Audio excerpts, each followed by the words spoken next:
present our presentation, and the topic is accounting for intangibles, and the company chosen by us is the Bitcoin. Here I am Shafkat. I will explain you the introduction, and my friend Mr. Ahmed Nawaz will explain you the literature review, and Mr. Wamik will explain you the analysis and the summary of finding, and Mr. Ahmed will explain you measurements and disclosures, and Ahsan will explain you recommendations and conclusion. So first here we go for introduction.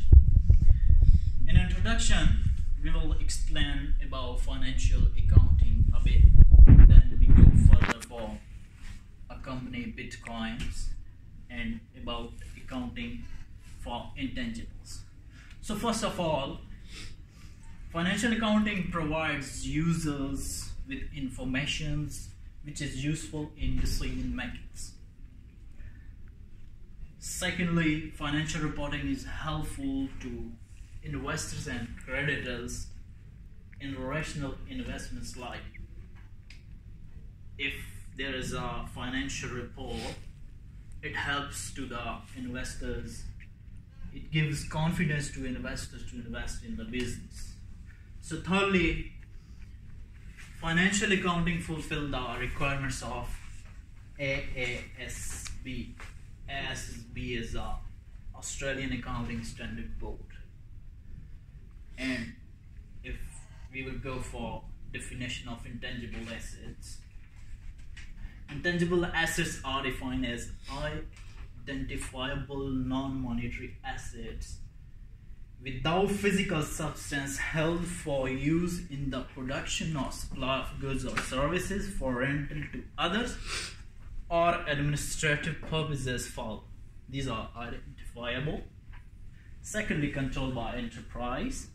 Thirdly, expectation for future economic benefit.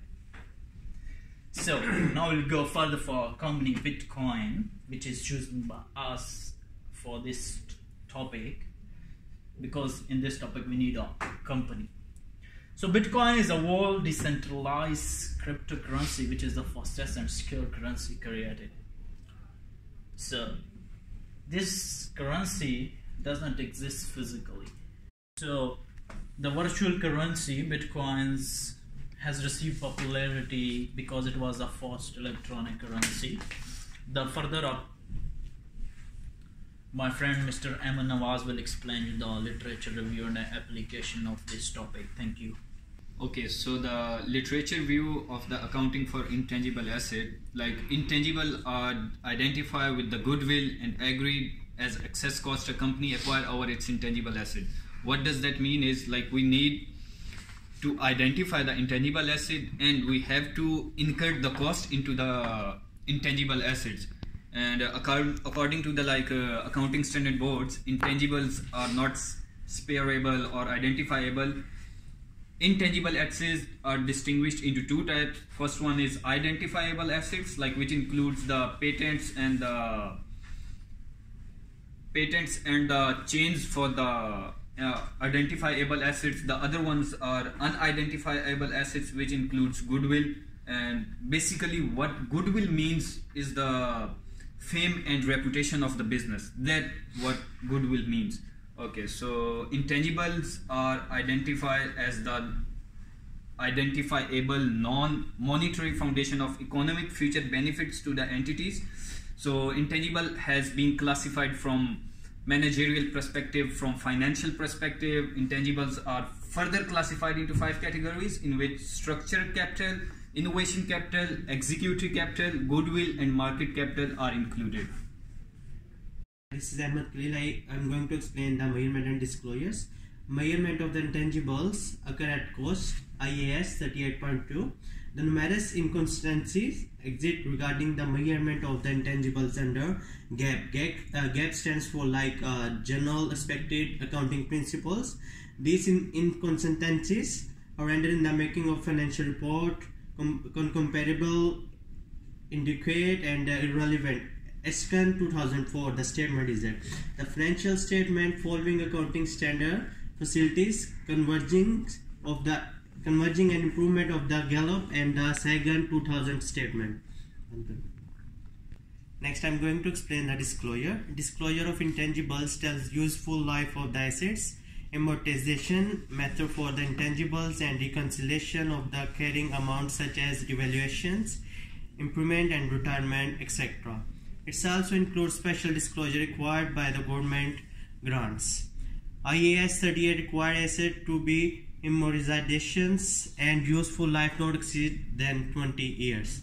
So information disclosure, like for example license, patient involvement and the revenue. IAS 19 include the disclosure requirement of the compensation benefit and does not guide on the reconciliation and measurement criteria. My name is Vamik Aman and I'm just explaining the analysis and summary of findings of my presentation. So Bitcoins occurs in a variety of currencies and it is readily available as all electronic exchanges, works all hours. So they have the electronic exchanges which works all hours. You can buy or sell Bitcoins at any hour of the day. So Bitcoin follows recognition, measurement and disclosure criteria closely, as these criteria are very important in making financial statements of the company. Bitcoin are useful for accounting transactions. Bitcoins are regarded as cash equivalents, like they are just equal to cash. If you are owning the Bitcoins of the same amount as of cash, so it will be equivalent. Implications of Bitcoins are important for accountability, financial reporting and governance. Stakeholders are interested in accounting for tangible for Bitcoin. And the Bitcoin was also used for the purpose of money laundering. That's the bad impact of Bitcoin currency. Several entities use Bitcoins for exchange of goods or services. Summary of findings. Bitcoins requires accounting treatment in its aspects.